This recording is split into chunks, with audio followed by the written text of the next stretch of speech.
A'udzu billahi minasy syaithanir rajim. Bismillahirrahmanirrahim. Al-Bukhari Kitab As-Siyam nomor hadis 38, ada juga di nomor hadis 1904 sampai 1905. Lihat hadisnya. Ini yang paling penting.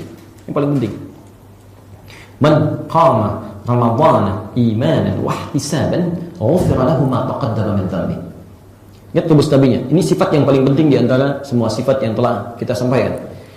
Siapapun yang menunaikan qiyam Ramadan, dilakukan satu karena iman, yakin karena Allah. Di kalimat pertama ingin memberikan ukuran kepada kita, tunaikan ikhlas karena Allah, jangan karena yang lain. Ya, maaf, para ulama hadis mengomentari petunjuk ini memberikan kesan bahwa ada orang-orang yang saat qiyam suasana keikhlasannya masih kurang. Ada yang cuma formalitas, yang penting sudah tarawih. Ya, nah, sudah tarawih belum? Sudah mah, tapi nggak peduli. Mau khusyuk mau tidak, kan? Mau cepat mau lambat, ada yang begitu. Bahkan Nabi tadi kita sampaikan kan, sampai menyebutkan, maaf, rubba qa'imin laisa lahu min qiyamihi illa as-sahar. Tidak sedikit orang qiyam enggak dapat apa-apa, cuman capek saja. Capek begadang kata Nabi, cuman berdiri kan? Nah, ini jadi masalah di sini. Ya karena itu, satu, pelihara keimanan kita karena Allah, lakukan dengan ikhlas, ya. Bahkan berita baiknya ini, saya sedikit lompat sebentar ya. Ini ada anugerah yang hanya Allah berikan setahun sekali. Antum mesti pertahankan itu ya, mesti pertahankan. Yaitu anugerah kekuatan iman. Itu cuma diberikan oleh Allah setahun sekali dan hanya berlaku di awal Ramadan. Saya berikan sebentar saja analisis tafsir ya. Nanti kalau antum ingin baca lebih jauh, insya Allah buku kami akan dicetak tentang Ramadan dalam kisaran beberapa hari ini. Nanti bisa dapatkan di situ, ada bisa dianalisis ya, bisa baca lebih jauh. Ya. Bismillah. Lihat sini. Saya tuliskan. Suaranya kurang besar. Oh, kurang besar atau kurang kencang? Baik. Insyaallah. Baik, bismillahirrahmanirrahim. Lihat sini. Saya tuliskan sedikit ya. Ya ayyuhalladzina kan? Amanu. Bismillah. Ya ayyuhalladzina amanu. Okay? Segarisi dulu. Ya terulang 361 kali dalam Al-Quran. Ayyuha terulang 150 kali. Alladzina terulang 1080 kali dalam Al-Quran. Dan kalimat amanu terulang 258 kali dalam Al-Quran. Perhatikan. Ya disebut harfun nida. Huruf yang digunakan untuk memanggil. Di Arab itu, ya itu fungsinya fleksibel kalau untuk memanggil. Bisa manggil yang dekat, yang menengah, atau yang jauh. Misal, di depan saya misalnya ada Ahmad, kan? Saya akan panggil, ya Sayyid Ahmad, ya Ahmad, kan? Ya, boleh pakai ya. Atau manggil yang menengah, ya, ada Ali di tengah, ya Ali, saya bilang, pakai ya. Atau yang jauh, saya ada Muhammad jauh, saya panggil ya Muhammad, insyaallah ta'ala, kan? Itu menggunakan ya. Jadi, huruf yang digunakan untuk memanggil bisa dalam kategori jarak yang dekat, ya, menengah, ya, ataupun jauh.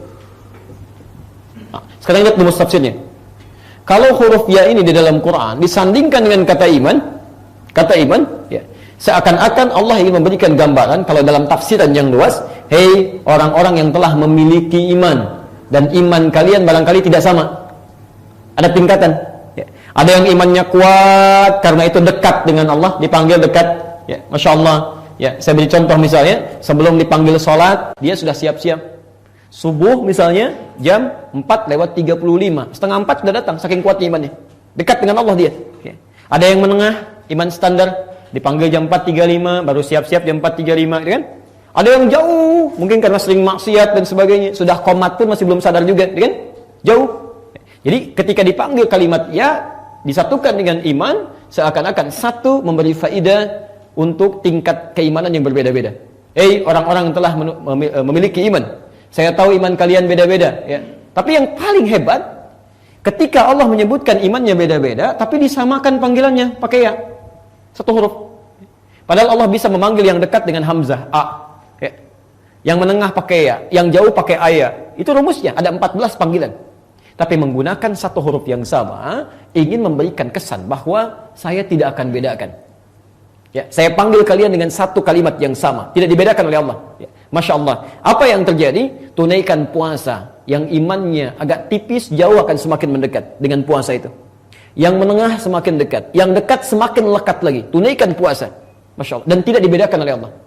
Yang paling hebat, yang dipanggil menggunakan kata alladzina. Terulang 1080 kali dalam Al-Quran. Alladzina itu panggilan kepada objek yang sifatnya banyak, komunal, tanpa dibatasi dengan keadaan apapun. Di mau besar, mau kecil, mau tua, mau muda, laki-laki, ataupun perempuan. Disamakan semuanya. Seakan-akan kalau kalimat bebas, ya Allah ingin mengatakan, hey, ayo sini semua yang telah merasa punya iman. Baik yang imannya kuat, menengah, ataupun kecil karena jauhnya dari Allah, tunaikan puasa. Tunaikan. Dan diberikan panggilan yang sama. Disamakan. Diberi kekuatan yang sama. Ya, di awal puasa. Karena itu Anda jangan kaget di awal-awal Ramadan, Masya Allah, perhatikan nanti ya. Jangankan yang sering ke masjid, yang tidak pernah ke masjid pun itu bisa saf pertama tuh malam Ramadan. Silahkan cek. Tadi saya sholat di Masjid Al-Ittihad tuh, Masjid Raya itu ya, Zuhur. Cek tuh. Malam Ramadan Anda temukan akan banyak tuh. Jangankan yang biasa baca Quran, yang nggak pernah baca pun bisa pegang mushaf. Ya karena diberikan panggilan yang sama. Nih. Dan hebatnya karena menggunakan alladzina mencakup semua kalangan, jangankan orang dewasa, anak kecil pun yang belum balik ikut-ikutan. Silakan lihat ya, 5 tahun, 6 tahun sudah ke masjid tuh. Masya Allah. Awal Ramadan. Ya cuman sayang, Allah sudah berikan kekuatan imannya, tapi kadang ada orang-orang tertentu yang meninggalkannya. Atau minimal menurunkannya. Ya. Begitu di awal dikasih, di pertengahan mulai ditinggalkan. Ya. Ada bahasa katanya suka ada kemajuan ya. Ya, maju gitu ya, safnya maju, pertengahan maju sampai habis tuh ya. Ini berkurang. Karena itu minta kepada Allah supaya dijaga keimanan kita. Jangan turun, lakukan karena Allah, pertahankan. Ya. Wahtisaban, ini yang penting. Wahtisaban, dan dia lakukan sambil berharap pahala, berevaluasi diri. Nah, ini bagian terakhir dari rumus salat tarawih. Sifat salat nabinya adalah dalam setiap gerakan-gerakannya itu lakukan sambil dengan berevaluasi. Muhasabah, introspeksi diri, berharap pahala. Misal saat sujud ya, dalam sujud antum mohon ampunan pada Allah Subhanahu wa taala, pahami bacaan salatnya. Subhanallahumma bihamdika Allahumma ighfirli, ya Allah mohon ampuni dosaku. Kalau ingin baik bacaan itu sambil diingat dosa-dosa apa yang telah dilakukan. Itu caranya. Di begitu sujud kan antum baca kan? Subhanakallahumma bihamdika Allahumma ighfirli. Kan? Ya Allah maha suci engkau dengan segala pujian untukmu, tolong mohon ampuni aku ya Allah. Istighfar terbaik itu bukan cuma di lisan, tapi sambil mengingat dosa apa yang pernah kita lakukan sehingga minta kepada Allah untuk diampuni. Jadi diingat.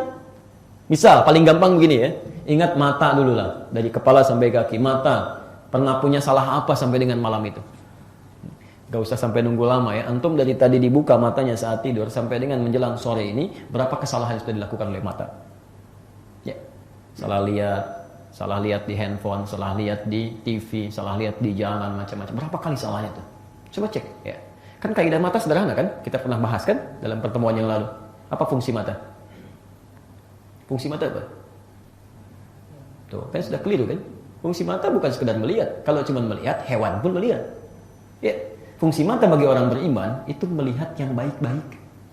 Yang baik-baik. Quran surah ke-24 An-Nur ayat 30 untuk laki-laki, 31 untuk perempuan. Kita ingatkan kembali. Wa qul lil mu'minina yaghuddu min absarihim. Katakan Muhammad pada pria-pria yang merasa punya iman. Lihat yang baik-baik, kalau tak mampu melihat yang baik, palingkan. Ini rumusnya yang baik. Nah, itu hari kiamat mata kita akan ditanya. Termasuk telinga, termasuk suara hati, fuad. Quran surah 17 ayat 36. Wala taqfu ma laysa laka bihi ilmun. Ya, jangan ikuti berbagai hal yang tidak punya dasar ilmunya. Innas sam'a, sungguh pendengaran itu, ya, wal basara, dan pandangan itu penglihatan, wal fuada, dan suara hati, kullu ulaika kana anhu mas'ula, itu akan ditanya. Ya. Misal pendengaran, antum dengar adzan ya, Allahu akbar, tapi nggak mau respon, itu telinga akan ditanya oleh Allah akhirat nanti. Hei kamu pendengaran, bukankah sudah diperdengarkan kepadamu suara adzan? Kenapa tidak direspon?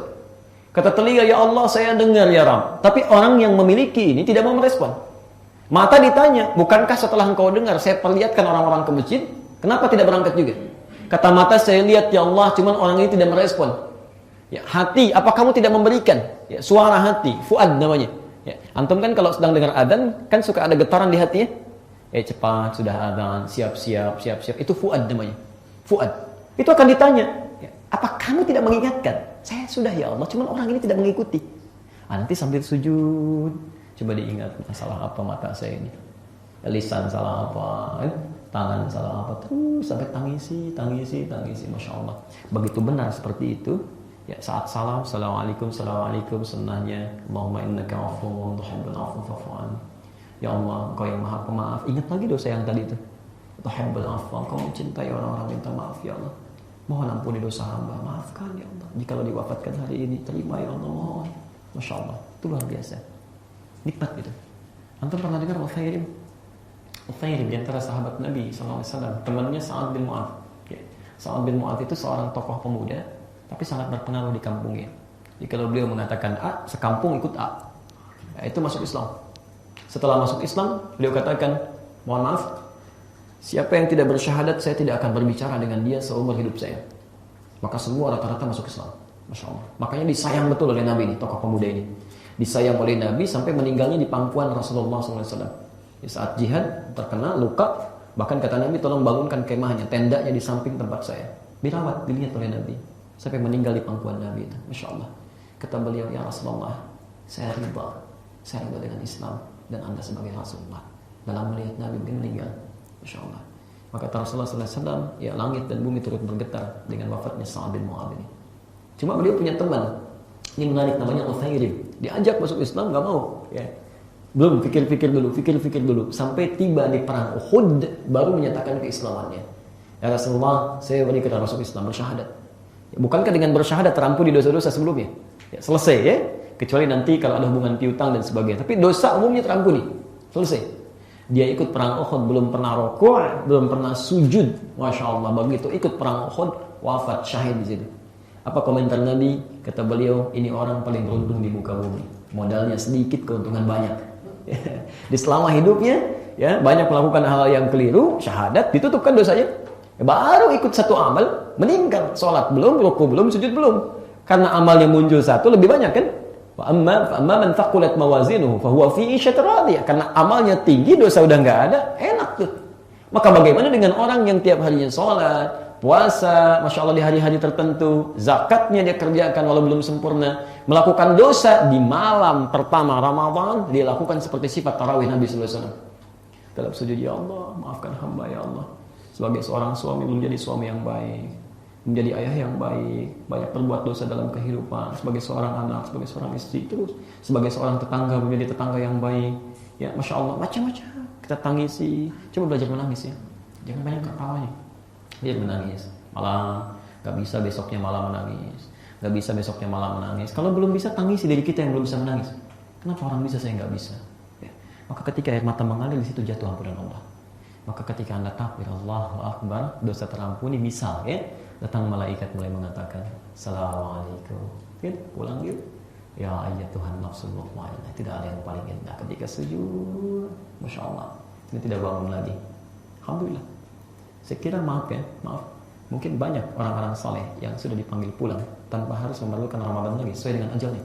Kita masih membutuhkan satu tarawih untuk mengampuni dosa-dosa kita. Kalau Allah sudah berikan malam itu, Anda tidak maksimalkan juga, dengan cara apa lagi Allah mesti ampuni? Jelas ya?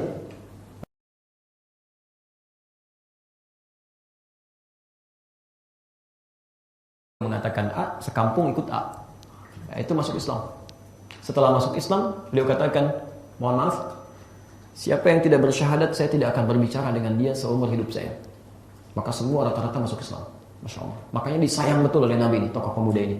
Disayang oleh Nabi sampai meninggalnya di pangkuan Rasulullah SAW. Di saat jihad, terkena luka, bahkan kata Nabi, tolong bangunkan kemahnya, tendanya di samping tempat saya. Dirawat, dilihat oleh Nabi. Sampai meninggal di pangkuan Nabi itu. Masya Allah. Kata beliau, ya Rasulullah, saya riba dengan Islam dan Anda sebagai Rasulullah. Dalam melihat Nabi begini meninggal. Masya Allah. Maka Rasulullah SAW, ya langit dan bumi turut bergetar dengan wafatnya Sa'ad bin Mu'adz ini. Cuma beliau punya teman, ini menarik, namanya Uthairim. Diajak masuk Islam, gak mau. Ya. Belum, pikir-pikir dulu. Sampai tiba di perang Uhud, baru menyatakan keislamannya. Ya Rasulullah, saya berikut masuk Islam, bersyahadat. Ya, bukankah dengan bersyahadat terampuni dosa-dosa sebelumnya? Ya, selesai ya. Kecuali nanti kalau ada hubungan piutang dan sebagainya. Tapi dosa umumnya terampuni. Selesai. Dia ikut perang Uhud, belum pernah rukuk, belum pernah sujud. Masya Allah, begitu ikut perang Uhud, wafat syahid di situ. Apa komentar Nabi? Kata beliau, ini orang paling beruntung di muka bumi. Modalnya sedikit, keuntungan banyak. Di selama hidupnya, ya banyak melakukan hal yang keliru, syahadat, ditutupkan dosanya. Baru ikut satu amal, meninggal. Sholat belum, rukuk belum, sujud belum.